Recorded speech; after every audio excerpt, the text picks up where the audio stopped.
भगवान श्री कृष्ण कहते हैं, अर्जुन, मैं संपूर्ण जगत की उत्पत्ति का कारण हूँ, मुझसे ही संपूर्ण जगत चेष्टा करता है। इस प्रकार मानकर श्रद्धा और भक्ति से युक्त विवेकी जन मेरा निरंतर भजन करते हैं। अहम सर्वस्य प्रभवो मत्तः सर्वं प्रवर्तते इति मत्वा भजन्ते माम बुधा भाव समन्विताः। जो मेरा भजन करते हैं वो मेरे अनुरूप जो प्रवृत्ति होती है उनकी, उसे मैं ही किया करता हूं, वह मेरा ही प्रसाद है। अर्थात साधक भजन नहीं करता। साधक पूज्य परमहंस महाराज अनसुईया के कहा करें कि साधक तो एक नाथा हुआ बैल है। बैल क्या जाने हल कैसे जोता जाता है, भजन भगवान कराते हैं। इसलिए भगवान कहते हैं कि वह मेरा ही प्रसाद है। तो जो साधक हैं, जो योगी हैं, जो आपका भजन करते हैं, वे निरंतर आपका भजन किस प्रकार करते हैं? इस पर भगवान श्री कृष्ण कहते हैं कि मच्चित्ता मदगत प्राणा बोधयन्तः परस्परम कथयन्तश्च माम नित्यम तुष्यन्ति च रमन्ति च। मेरे अतिरिक्त अन्य किसी को स्थान नहीं देते, केवल मुझे ही निरंतर चित्त को लगाने वाले, मुझ में ही प्राणों को लगाने वाले, सदैव परस्पर मेरी प्रक्रियाओं का ही बोध करते हैं, मेरा गुणगान करते हुए ही संतुष्ट होते हैं और वे मुझ में ही रमण करते हैं। अर्थात मन, बुद्धि, चित्त और अहंकार, उनके अंतःकरण चतुष्टय का जितने भी उसमें आने वाले विचार हैं, उसमें आने वाले जो कल्पनाएं हैं, उसमें आने वाली जो भी ईश्वर के प्रति अनुभूति है, वो भगवान कहते हैं वो मेरे द्वारा होता है और उनकी श्रद्धा कहीं अन्यत्र नहीं होती, वे मात्र मेरे में ही रमण करते हैं। अब भगवान में आप कैसे रमण करेंगे? कबीरदास जी ने कहा कि रा म के बीच में कबीरा रहा लुकाए। रा और म, इन दो अक्षरों के बीच में कबीरदास जी छुप कर रहा करते थे। अब आप ही बताएं, दो अक्षर में कोई कैसे छुप के रह सकता है? वास्तव में मनुष्य वही रहता है जहां उसका मन रहता है। आप शरीर से यहां बैठे हो किंतु मन आपका कहीं अन्यत्र हो तो आप यहां नहीं हैं, आप वहां हैं जहां आपका मन है। तो इसलिए वे मुझ में इस प्रकार से रमण करते हैं। जो मेरे द्वारा बताई गई, मेरे द्वारा जो बताए गए नियम हैं, जो भी जिस प्रकार हमने श्वास प्रश्वास का जाप बताया, जिस प्रकार हमने प्राणापान का जाप बताया, जिस प्रकार हमने नाम के जाप का विधान बताया, भगवान श्री कृष्ण कहते हैं कि वो साधक उसी नाम रूप लीला और धाम में ही कहीं न कहीं अपने मन को लगाए रहते हैं, अर्थात मुझ में ही रमण करते हैं। और तेषाम सतत युक्तानाम भजताम प्रीति पूर्वकम ददामि बुद्धि योगम तम येन माम उपयांति थे। निरंतर मेरे ध्यान में लगे हुए तथा प्रेम पूर्वक भजने वाले उन भक्तों को मैं वह बुद्धि योग देता हूँ। कौन सी बुद्धि योग? जो योग में प्रवेश दिलाने वाली बुद्धि है, वह मैं उसे देता हूँ, जिससे वे मुझे प्राप्त होते हैं।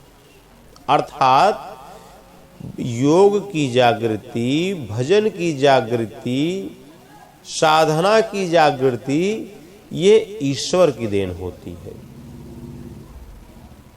अब वो भगवान किस प्रकार से वो बुद्धि योग देते हैं, तो भगवान बताते हैं कि तेषामेवानुकंपार्थ अहम अज्ञान जम तम नाशयाम्यात्म भावस्थो ज्ञान दीपेन भास्वता। उनके ऊपर पूर्ण अनुग्रह करने के लिए जो साधक हैं, जो निरंतर मेरे चिंतन में, मेरे स्मरण में संलग्न है, उनके ऊपर पूरी तरह से कृपा करने के लिए, पूर्ण अनुग्रह करने के लिए मैं उनकी आत्मा से अभिन्न खड़ा होकर, रथी होकर अज्ञान से उत्पन्न हुए अंधकार को ज्ञान रूपी दीपक के द्वारा प्रकाशित कर नष्ट करता हूं।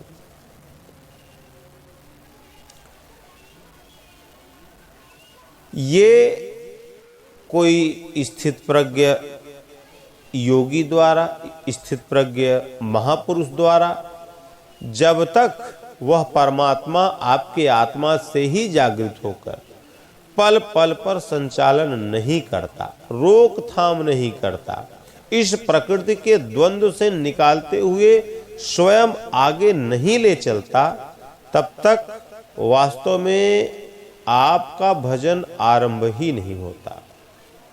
अरे वैसे तो भगवान सर्वत्र से बताने लगते हैं, किंतु प्रारंभ में वे जो स्वरूपस्थ महापुरुष हैं, ये उनके द्वारा ही बताते हैं। यदि ऐसा महापुरुष आपको प्राप्त नहीं है तो भगवान आपसे स्पष्ट नहीं बताएंगे।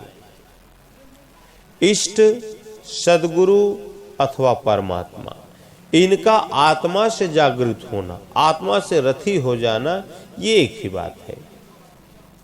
साधक की आत्मा से जागृत हो जाने पर भगवान के निर्देश 4 प्रकार से भक्तों को मिलते हैं, 4 प्रकार से साधकों को मिलते हैं।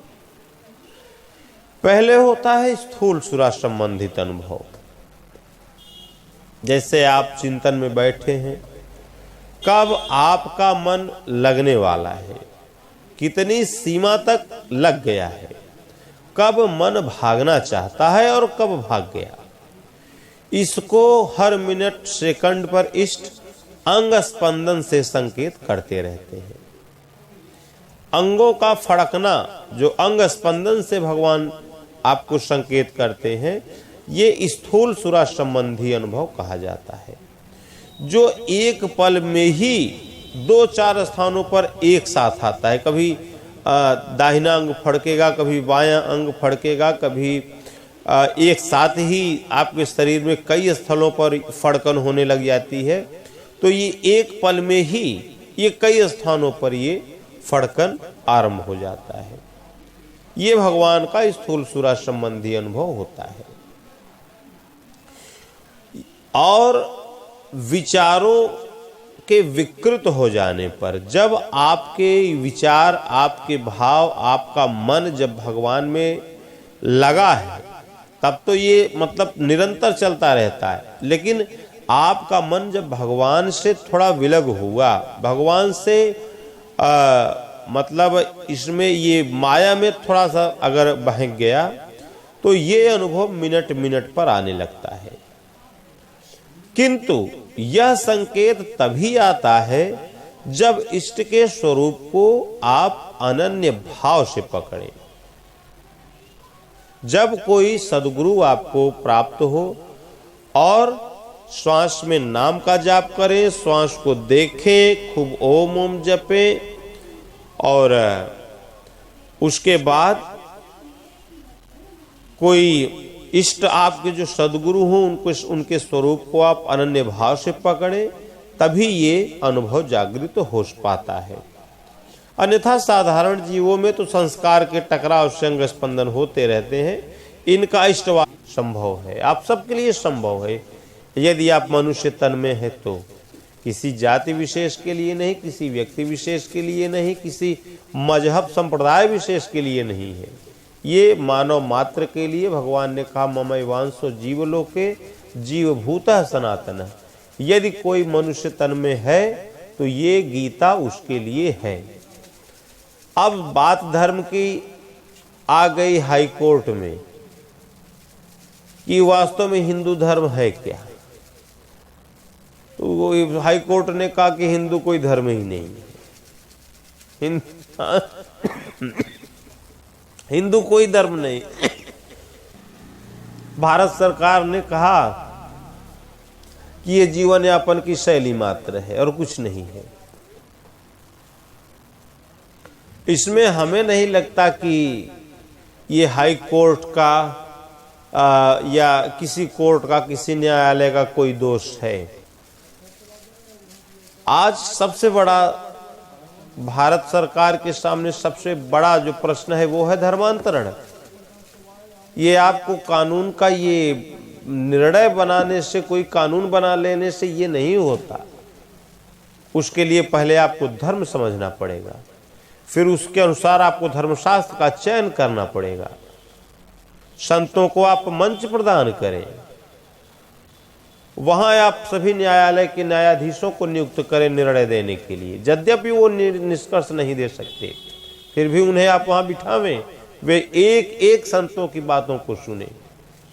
कथावाचकों को वहां बैठाया जाए, उस मंच पे स्थान दिया जाए।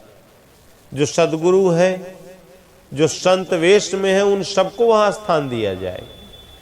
सबको बोलने का मौका दिया जाए। 1 दिन, 2 दिन, 4 दिन, 6 दिन, 10 दिन का समय दिया जाए। अंत में जो निष्कर्ष निकले उसी को धर्मशास्त्र के रूप में पारित किया जाए। और जब धर्म ही शास्त्र है तो उसको घर घर तक पहुंचाना, बच्चे बच्चे तक पहुंचाना, ये सरकार का कर्तव्य होना चाहिए कि वो किस प्रकार तक भारत के हर एक नागरिक तक पहुंचे। किसी जाति विशेष तक न पहुंचे, किसी व्यक्ति विशेष तक न पहुंचे, किसी संप्रदाय विशेष में ही न पहुंचे, ये सबके पास पहुंचे, जिससे लोग समझ सके कि वास्तव में धर्म क्या है। हिंदू धर्म इतना हल्ला हुआ कि समझ में ही नहीं आया कि हिंदू धर्म क्या है। जो बोल दिया वही धर्म हो गया। और व्याकरणाचार्य काशी में भरे पड़े। अरे उसको देख लो ना, हिंदू शब्द को तोड़ कर देखो। व्याकरण के आप विद्वान है, कैसे विद्वान है आप? उस हिंदू शब्द को तोड़ कर देखिए आप उसको, उसका अर्थ क्या निकलता है, उसका भाव क्या है, उसका मतलब क्या है। किंतु इनसे कोई मतलब नहीं। अरे हृदय हिंदू स हिंदू, आपके हृदय में जो प्रकाश स्वरूप परमात्मा है वही हिंदू है, और धार यही यति धर्म है। उस परमात्मा स्वरूप परमात्मा को जो अपने अंतःकरण में धारण कर रहा है वही हिंदू धर्म का अनुयायी होता है। एकदम सरल बात। लेकिन अभी तक न न्यायालय निर्णय दे पाया, न भारत सरकार निर्णय दे पाया, न मीडिया वाले निर्णय दे पाए, न हमारे विद्वान, जितने विद्वान वर्ग हैं संस्कृत व्याकरण वाले, वो दे पाए। और कानून बना रहे हैं कि नहीं, ये धर्मांतरण अगर हुआ तो ये हो जाएगा। अरे धर्म की व्याख्या दे दो ना यार। ये धर्म के प्रति जो भी ये भ्रम पनपे हुए हैं, ये अपने आप समाप्त हो जाएंगे।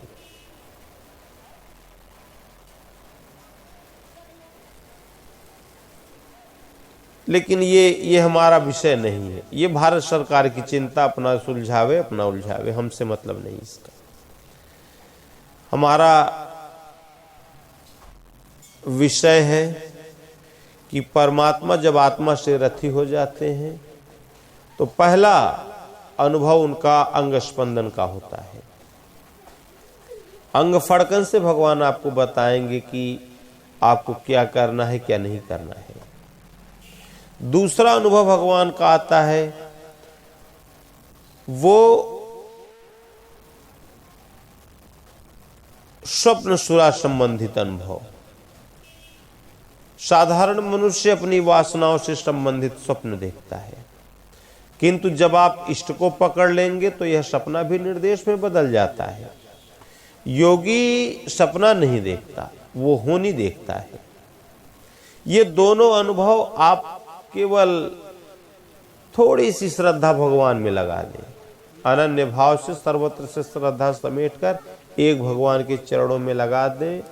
टूटी फूटी सेवा, संत सदगुरु की सेवा, टूटी फूटी ही सेवा, टूटी फूटा वो कुछ न करें आप, केवल सर्वत्र से श्रद्धा समेट कर एक भगवान में लगा दें। खूब नाम जपे, ओम ओम जपे, राम राम जपे, जो इच्छा हो दोनों में से कोई एक चुन ले, उसका जाप करें। कोई संत सदगुरु हो उनकी सेवा करें, तो बस उतने से ही ये जागृत हो जाता है साधकों में। ये प्रारंभिक अवस्था का अनुभव है। ये केवल मन में आप किसी तत्वदर्शी महापुरुष के सानिध्य से मन में उनके प्रति केवल श्रद्धा रखने मात्र से उनकी टूटी फूटी सेवा से ही जागृत हो जाता है। किंतु इन दोनों से भी सूक्ष्म शेष दो अनुभव और हैं जो क्रियात्मक हैं, जिन्हें चलकर ही देखा जा सकता है। जिसमें तीसरा अनुभव है सुषुप्ति सुरा संबंधित अनुभव। संसार में सब सोते ही तो हैं, मोहन निशा सब सोव निहारा, देखें स्वप्न अनेक प्रकारा। मोह निशा में सभी अचेत पड़े हैं, रात दिन जो कुछ करते हैं वो स्वप्न ही तो है। किंतु यहां सुषुप्ति का शुद्ध अर्थ है जब परमात्मा के चिंतन की डोरी लग जाए। सूरत का अर्थ होता है मन की दृष्टि। आप यहां बैठे हैं और अभी घर से कोई सूचना आ जाए कि घर में ऐसा ऐसा है, दो चार लोग ऐसे वीआईपी गेस्ट आ गए हैं, तो आपका मन यहां नहीं लगेगा, उन वीआईपी गेस्ट के पास चला जाएगा कि यार वो फलाने मंत्री जी आए हैं, ये जल्दी जल्दी महाराज का खत्म होता तो हम जाते, परिचय कुछ होता उनसे। यहां मन नहीं लगेगा आपका। आपका शरीर यहां बैठा है लेकिन मन तुरंत मंत्री जी के पास। तो ये सूरत की दृष्टि है, इसको सूरत कहा जाता है, मन की दृष्टि कहा जाता है। इस दृष्टि के द्वारा इस श्वास का जाप किया जाता है। श्वास कब भीतर गई उसे देखें, श्वास कब बाहर आई उसे देखें, इस सूरत के द्वारा देखा जाता है। और जब यह सूरत मन की दृष्टि एकदम स्थिर हो जाए, शरीर आपका जागता रहे और मन वो सुप्त हो जाए, ऐसी अवस्था में वह इष्ट देव फिर अपना एक संकेत देंगे जो सुषुप्ति सुरा संबंधित अनुभव होता है।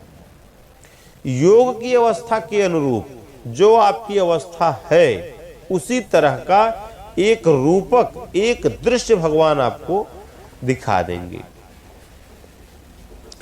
पूज्य जो अनसुईया के परमहंस जी महाराज थे, वो कहा करें कि हो जैसे डॉक्टर कोई बेहोशी की दवा दे देता है तो वो बेहोश हो जाते हैं, पुनः उचित उपचार देकर उसे होश में लाता है, ऐसे ही भगवान बता देते हैं साधकों को। ये तीसरा अनुभव हो गया। और चौथा अनुभव है, यही अंतिम अनुभव होता है जिसे समसुरा संबंधी अनुभव कहा जाता है। जिसमें सूरत लगाई थी उस परमात्मा से समत्व प्राप्त हो गया। उसके बाद उठते बैठते चलते फिरते सर्वत्र से उसे अनुभूति होने लगती है। ऐसा योगी त्रिकालज्ञ होता है। यह अनुभव तीनों कालों से परे अव्यक्त स्थिति वाले महापुरुष आत्मा से जागृत होकर अज्ञान जनित अंधकार को ज्ञान दीप से प्रकाशित कर नष्ट करते हैं। तो इसलिए सभी साधकों के लिए भगवान श्री कृष्ण का बस यही आदेश है कि निरंतर चिंतन करते रहें आप, निरंतर नाम का जाप करें, निरंतर श्वास का ध्यान करें, निरंतर भगवान की कथाओं को सुनते रहें। क्यों? क्योंकि रामचरित जे सुनत अघाही, रस विशेष जाना तिन्ह नाही। जब तक आपको उन परमात्मा में प्रवेश नहीं मिल जाता, तब तक उस अमृत तत्व को जानने की पिपासा आप में बनी रहनी चाहिए।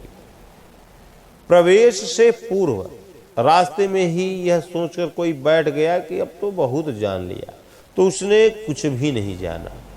सिद्ध है कि उसका मार्ग अवरुद्ध होना चाहता है।